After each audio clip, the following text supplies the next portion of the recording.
আসসালামু আলাইকুম রহমতুল্লাহি বরকাতু। আলহামদুলিল্লাহ, সমস্ত প্রশংসা আল্লাহ তাআলার জন্য যে আল্লাহ তাআলা আমাদেরকে ভালো রাখছেন, সুস্থ রাখছেন। আশা করি আলহামদুলিল্লাহ আল্লাহ পাকে আমাদেরকে মেহরবানি করতেছেন, করবেন। আমরা আল্লাহর প্রিয় বান্দা হইতে পারি সেরকম আমল করার জন্য চেষ্টা করব। আর আল্লাহ পাকে আমাদেরকে পছন্দ করে বানাইছেন আল্লাহর ইবাদত করার জন্য। আল্লাহ পাকে বলছে যে আমার সমস্ত জিনিস যা দিছি তোমরা এই নেয়ামত ভোগ করো, কিন্তু একমাত্র আমার ইবাদত করো এবং আমাকে স্মরণ করো। তোমরা আমারে স্মরণ করলে আমিও তোমারে স্মরণ করি। আর আল্লাহ পাকের নেয়ামতের কোনো কমতি নেই। আর এক একটা সুন্নতে অনেক দাম, কিন্তু আমরা এই সুন্নতগুলা পালন করব। এক একটা সুন্নত পালন করলে 100 শহীদের সওয়াব। তো ধাইমি সুন্নত 10টি পুরুষের। প্রথমে আপনার এক নম্বর সুন্নত হলো মাথায় টুপি রাখা। মাথায় আমরা সবসময় টুপি রাখবো। শোয়ার সময় আর গোসলের সময় বাদ দিয়া সবসময় টুপি রাখবো মাথায়। এটা একটা সুন্নত। তারপরে আমরা দ্বিতীয় হইব যে মাথার চুল কাটা 3 তরিকায় কাটা। এক হইছে এই কান পর্যন্ত বাবরি রাখতো যুবক সাল্লাম।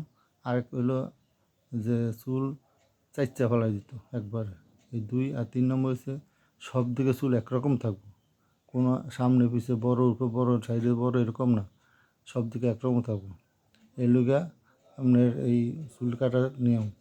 তারপরে লইগা আপনার মোষ খাড়ু রাখতে হবে, যাতে মোষে পানি না লাগে। যে পানি ভিজা মোষে পানি খাইলে এগুলা বেদাত, এগুলা নিয়ম নেই, এগুলো হারাম। আচ্ছা, মোষ খাড়ু রাখতে হবে। তারপরে মেসাক হলো একটা ইমানি লক্ষণ। কারণ যে সবসময় মেসাক করবো, সবচেয়ে উত্তম হইলো যে মেসাক যারা করবো সবচেয়ে ইমানি শক্তি, সে তার ইমান নসিব হইব মৃত্যুর সময়। তারা সবসময় মেসাক করে, তার ইমান নসিব হইব মৃত্যুর সময় এই মেসাকটা করবো। আর দাড়ি রাখা, এই হলো 5টা। আর হচ্ছে গলার নিচে 5টা। প্রথমে হচ্ছে আপনার ডোলাডালি জামা পরা। তারপর হচ্ছে কি আপনার বগলতলির লোম ফালানো এবং নাভিলিসের লোম ফালানো। আর সপ্তাহে একদিন হাত পায়ে নখ কাটা। আর নবী সাল্লাল্লাহু আলাইহি সাল্লাম উনি এই নখ কাটতেন আপনার বৃহস্পতিবারে, শুক্রবারে জুম্মার দিন, বৃহস্পতিবারে কাটতেন। তো আপনারা সপ্তাহে একদিন এই নখ কাটবেন। আর তো হচ্ছে কি আপনার ঢিলা কুলুপ ব্যবহার করা। ঢিলা কুলুপ ব্যবহার করা এটা সুন্নত। ঢিলার জায়গায় ঢিলা, কুলুপের জায়গায় কুলুপ, এগুলো আমরা ব্যবহার করি। এই সুন্নতগুলো যখন আমল করবো আমরা, তা আল্লাহ পাকে আমাদেরকে অনেক নেয়ামত দান করবেন, শরীরও সুস্থ রাখবেন। যেহেতু প্রত্যেকটা সুন্নত হলে গিয়া শরীরের উপরে।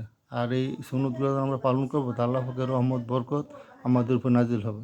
তা আমরা এই আমলগুলো যখন করবো, ইনশাআল্লাহ হুজুর পাক সাল্লাল্লাহু আলাইহি ওয়াসাল্লামের প্রিয় উম্মত হইব এবং আল্লাহর প্রিয় বান্দা হইব। তখন আমাদের দুনিয়ার শান্তি, আখিরাতের শান্তি। এই আমলগুলো ইনশাআল্লাহ আমরা করব। আমরা মনোযোগ সহকারে এই আমলগুলো করব। ইনশাআল্লাহ আল্লাহর রহমতে আমাদের প্রতি আল্লাহ পাকে মেহেরবানি করবেন, রহমত বরকত দান করবেন। ইনশাআল্লাহ আমরা সবাই করবো এই আমলটি। আসসালামু আলাইকুম রহমতুল্লাহি ওয়া বারাকাতুহু।